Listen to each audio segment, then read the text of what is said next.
Muy buenos días, estimada magíster. A continuación, le vamos a presentar nuestro panel de discusión de la materia de psicopatología de la educación.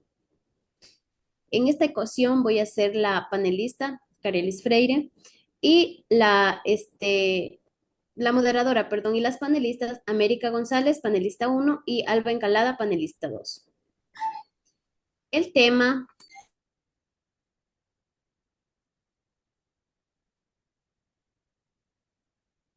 El tema que tenemos es los trastornos del neurodesarrollo en educación, rol del educador inicial en su identificación.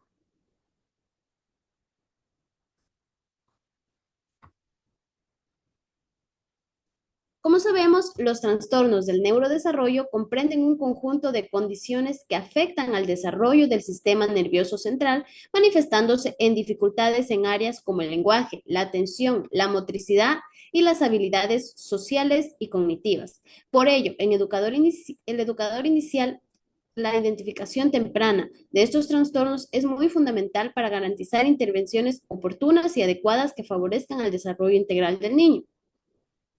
El educador aquí desempeña un rol crucial porque con su contacto directo y constante con los niños en sus primeras etapas puede observar signos tempranos de posibles dificultades. A continuación, tenemos la intervención de la primera panelista, América González. Adelante, compañera. Gracias, compañero. Seguimos con el primer trastorno, que es la discapacidad intelectual. Esta es una condición del neurodesarrollo que se caracteriza por limitaciones significativas en el funcionamiento intelectual y en la conducta adaptativa, manifestadas durante el periodo de desarrollo. Es una de estas categorías más relevantes en el campo de la educación especial, ya que implica una serie de apoyos sistemáticos, pedagógicos, sociales y comunitarios para garantizar una vida digna, inclusiva y adaptativa. Las características de la discapacidad intelectual. Entre ellas tenemos limitaciones en el funcionamiento intelectual, déficit en la conducta adaptativa y presentación durante el desarrollo, que quiere decir que los síntomas deben manifestarse antes de los 18 años para diferenciar la discapacidad intelectual de otras condiciones como el deterioro cognitivo adquirido. Su importancia de la identificación y atención educativa es el acceso a una educación exclusiva y significativa, diseño de apoyos individualizados y evitar el etiquetamiento negativo. Trastornos del espectro autista. Esta es una condición del neurodesarrollo que afecta la forma en que una persona percibe el mundo, se comunica, se relaciona con los demás y responde a los estímulos del entorno. Se denomina espectro porque incluye una amplia variedad de manifestaciones de niveles de afección y necesidades de apoyo que varían significativamente de una persona a otra. Las características principales del TEA son las alteraciones en la comunicación e interacción social, el comportamiento e intereses restringidos o repetitivos y gran diversidad funcional.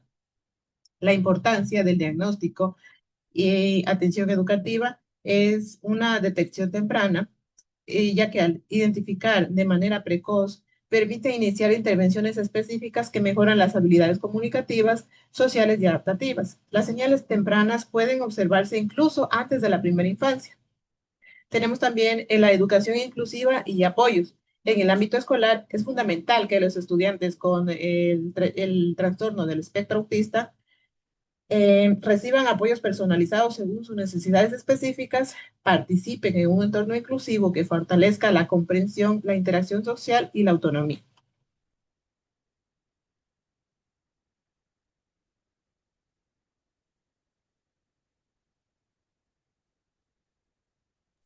Excelente, estimada panelista América González. A continuación, le tengo una interrogante sobre el tema que trató. ¿Por qué es importante que el educador en educación inicial se forme en la comprensión e identificación de la discapacidad intelectual? Adelante, compañero.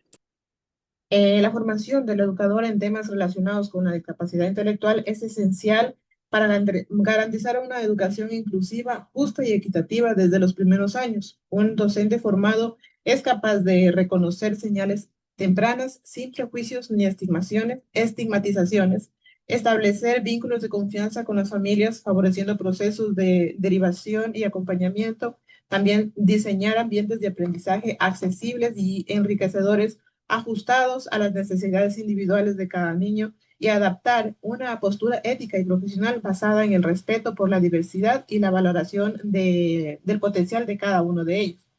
Como sostiene Verdugo en 2003, la inclusión efectiva no depende solo de los recursos institucionales, sino también de la actitud, el compromiso y el saber pedagógico del educador, quien actúa como mediador entre el niño, el entorno y las oportunidades de aprendizaje. Muchas gracias. Excelente, compañera, con su respuesta. A continuación, tenemos la intervención de la panelista Alba Encalada. Adelante, compañera. Gracias, compañero. Trastorno por déficit de atención con hiperactividad. Decimos que es un trastorno del neurodesarrollo caracterizado por un patrón persistente de inatación o hiperactividad, impulsibilidad, que interfiere con el funcionamiento o el desarrollo. Se manifiesta antes de los 12 años y afecta el rendimiento escolar, social, familiar de cada uno de estos niños. Las características principales es la inatación, la hiperactividad y la impulsibilidad. En la inatación, la dificultad para mantener la atención, hiperactividad, movimiento constante, habla excesiva y dificultad para permanecer quieto. Impulsibilidad, interrumpe conversaciones, dificultad para esperar turnos, respuestas y precipitadas. A continuación también tenemos los criterios de diagnóstico. En los criterios de diagnóstico, presencia de al menos de 6 síntomas de inatación. Inicia antes de los 12 años y se evidencia de síntomas al menos 2 contextos, como es el hogar y la escuela. También abarca lo que es la etiología, los factores genéticos, alta hereditaria hasta el 76%, también por alteraciones neurológicas. Aquí abarca la difusión en áreas del cerebro como la corteza prefrontal y los ganglios basales. Los factores prenatales y perimentales también influyen. También tenemos los factores psicosociales, donde abarca el ambiente familiar caótico, las exposiciones a estrés crónico o violencia. También tenemos la comorbilidad. Suele consistir con otros trastornos como trastornos de aprendizaje, trastornos de conducta, trastornos de ansiedad y depresión, trastornos de aspecto autista y trastornos de sueño. Abarca aquí también la prevalencia, donde afecta aproximadamente entre el 5 al 7% de los niños de edad escolar a nivel mundial. Es más frecuente en varones que en niñas, con una porción aproximada del 1.2 y del 3.1. También abarca la escala de gravedad. Tenemos lo leve, moderado y grave. A continuación, les voy a hablar sobre el desarrollo motor, donde decimos que las alteraciones del desarrollo motor hacen referencia a retrasos, dificultades o trastornos en la adquisición y ejecución de habilidades motoras gruesas, como caminar, correr y saltar. También abarca las finas, como es escribir y manipular objetos, que no corresponden con la edad cronológica de cada uno de estos niños. Pueden deberse a causas neurológicas, musculares o del desarrollo. Las características: tenemos retraso de alcanzar hitos motores como sentarse, gatear y caminar, torpeza motriz o movimientos descoordinados. Otra característica: dificultades en actividades que requieren precisión manual. Otra característica: tenemos la postura y marchas atípicas. También aquí abarca los criterios de diagnóstico, donde la adquisición y ejecución de habilidades motoras están susceptiblemente por debajo de lo esperado de cada edad. Tenemos otro criterio, que son las dificultades que interfieren significativamente con la vida diaria, como las tareas escolares y las actividades recreativas. Abarca también la etiología, donde tenemos la genética por antecedentes familiares, neurológica por inmadurez o difusión en sistemas nervioso central, la perinatal, que abarca complicaciones durante el embarazo o parto, la sensorial, problemas visuales o proposiciones que afectan al movimiento, La comorbilidad abarca trastornos por déficit de atención, trastornos de aprendizaje y trastornos del lenguaje. En la escala de gravedad tenemos la leve, la moderada y la grave. En la leve, la torpeza sutil no se interfiere significativamente con la vida diaria. Moderado, afecta algunas actividades escolares o recreativas. Grave, limita seriamente a la participación del niño en las escuelas o en la vida diaria. Excelente aporte, estimada compañera. A continuación le tengo una pequeña interrogante. ¿Cuál cree usted que es el rol del educador inicial en la identificación de los dos trastornos que usted acaba de mencionar? Gracias, compañera. Contestando, el educador de nivel inicial cumplimos un rol fundamental en la identificación temprana de estas dificultades del desarrollo, como el trastorno por déficit de atención con hiperactividad y las alteraciones del desarrollo motor. A través de las observaciones cotidianas en estos contextos lúdicos y pedagógicos, podemos detectar señales de alerta relacionadas con la atención, la conducta, la impulsividad y la motricidad, lo que permite una derivación oportuna a profesionales especializados. Su mirada atenta y sus registros sistemáticos y la comunicación con los familiares y los equipos interdisciplinarios son claves para formar y fortalecer una intervención precoz en el desarrollo integral de cada uno de nuestros niños. Muchas gracias, estimada compañera panelista Alba Encalada. A continuación, voy a hacer mi intervención para hablar sobre los trastornos específicos de aprendizaje.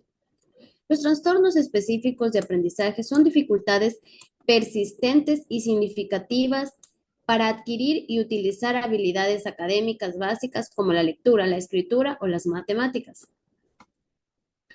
En otras palabras, son dificultades duraderas y específicas en áreas académicas clave que no se explican por causas generales como la discapacidad intelectual o falta de educación adecuada y requieren una intervención especializada.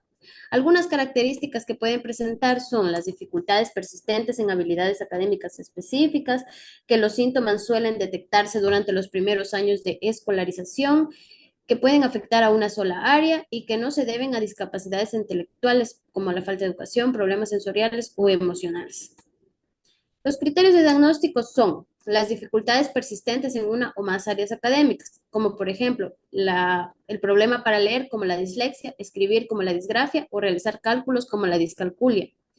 El rendimiento por debajo del nivel esperado para la edad escolar y nivel escolar, como las dificultades que afectan al rendimiento escolar o las actividades diarias que requieren estas habilidades.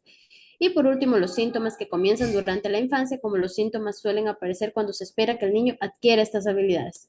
En cuanto a la escala de gravedad, tenemos que son leve, moderado y grave. En leve, que tiene dificultades en una o más áreas. Moderado, dificultades más marcadas.